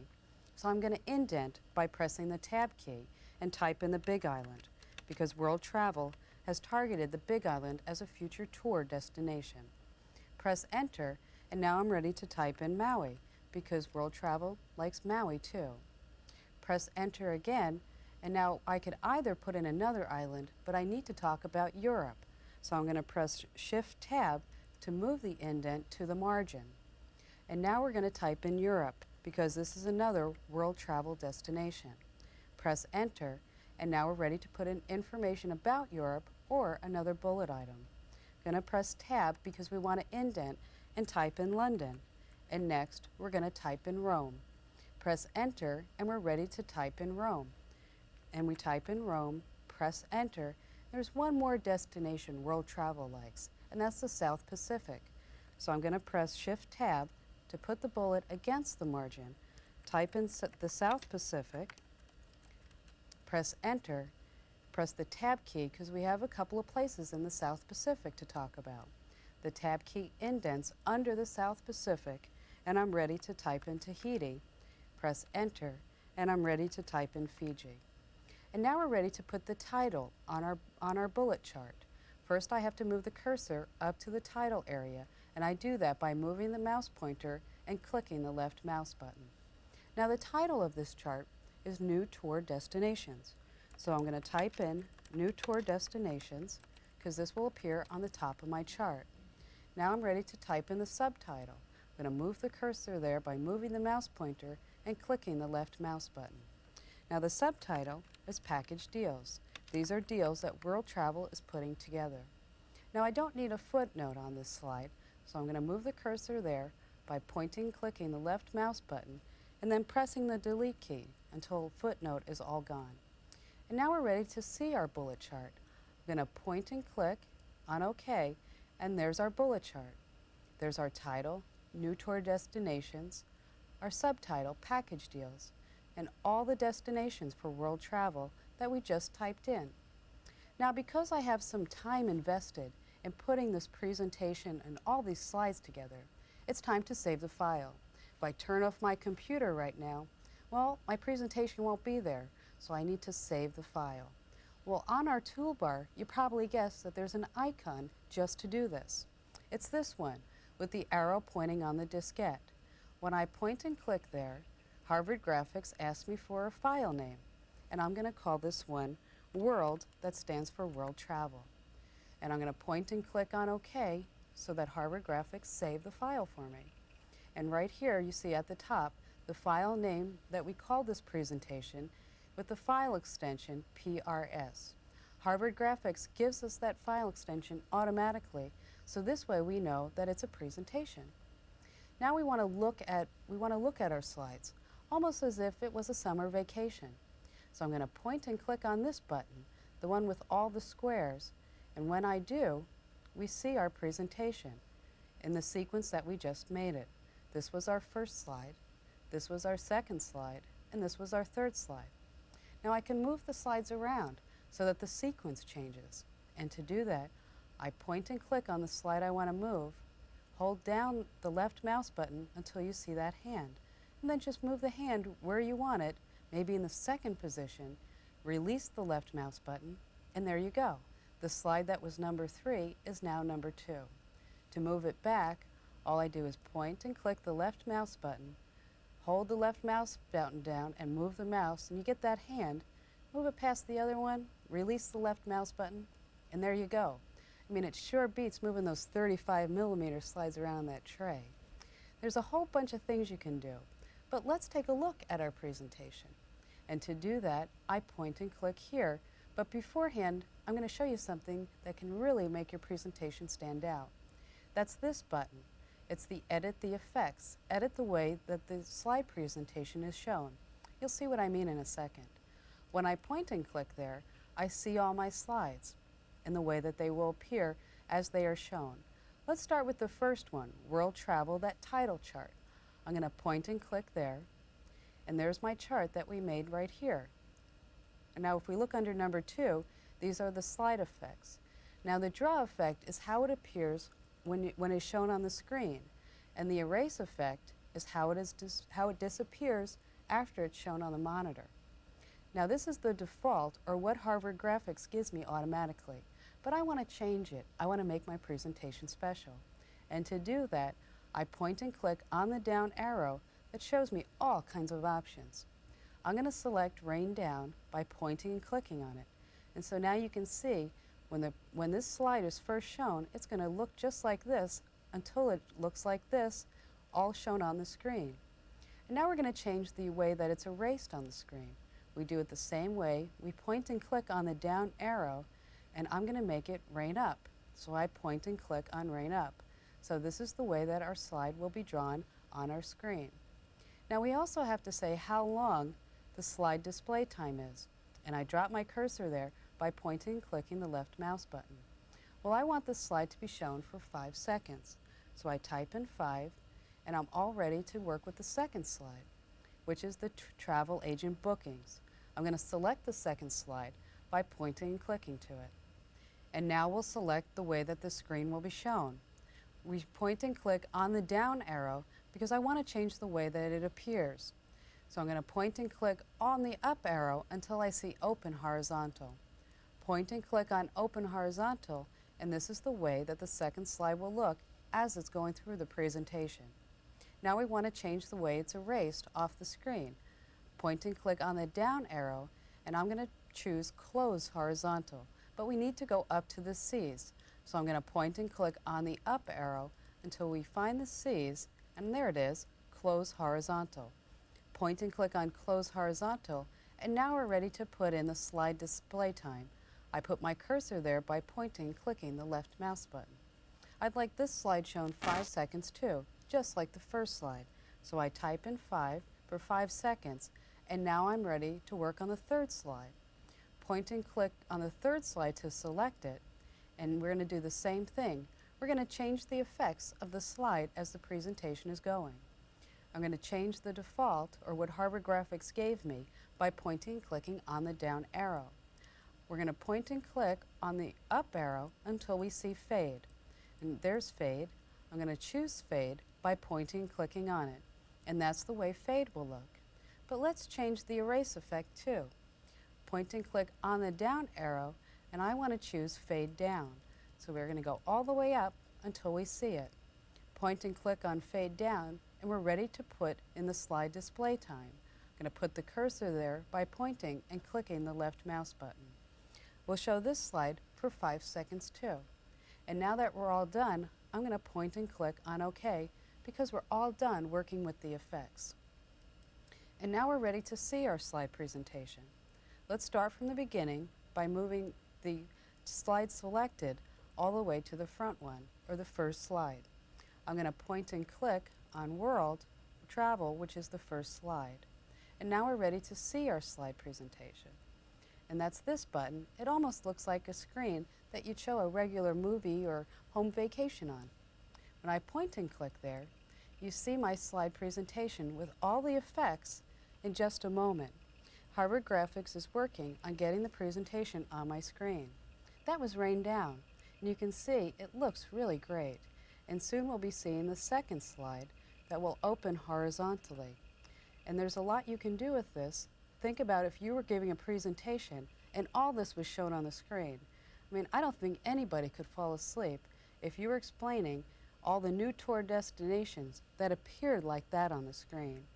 And once it's all done, you go right back to where you started. And you can add more slides or print these out, which we'll be doing soon. So let's print out our slide presentation. And to do that, all we have to do is find the icon, which is right here. It looks like a printer with some paper coming out. When I point and click on the printer, I'm able to print out my slides. I have a couple of options though. I can print out the slides. The speaker notes are handy. And if you want to give out handouts to the people in the audience, that's a good option too. You have to select your printer. And in order to have your slides printed out in color, you do need a color printer. But I'll tell you, they look good in black and white too. You have to select a print quality, and I'll select final, but draft is good when you just want to see what your slides will look like. And now you select the range. I can select only a couple of pages, say just the third page, or I can print all of them. When I'm all ready to print, all I have to do is point and click on OK, and Harvard Graphics is sending all my slides out to my color printer, and soon we'll be able to use it. Now I have all the printouts from my presentation that came out of my color printer. And take a look at these. I mean, I never could have created such work with my hands. Odds are, you probably would have hired a graphics design company to do such work. And it would have cost maybe even hundreds of dollars. And we did it all with Harvard Graphics in just a matter of moments. And now that we're all done using Harvard Graphics to create this presentation, it's time to save our file. And to save a file, all we do is point and click on the Save icon located here on the toolbar. When I point and click on the Save icon, Harvard Graphics saves my file with all the changes. And now we're ready to quit the program. And to quit any Windows program, all I have to do is point and double-click on the Control panel, or I can point and click on File, and then point and click on Exit. And here I am, right back in Windows. You know, there's a lot more you can do with Harvard Graphics. These printouts, they would have been good for a sales proposal, maybe to a customer. And for a presentation, you really can't beat Harvard Graphics. Explore the program. Make your own charts and presentations. It's simple with Harvard Graphics.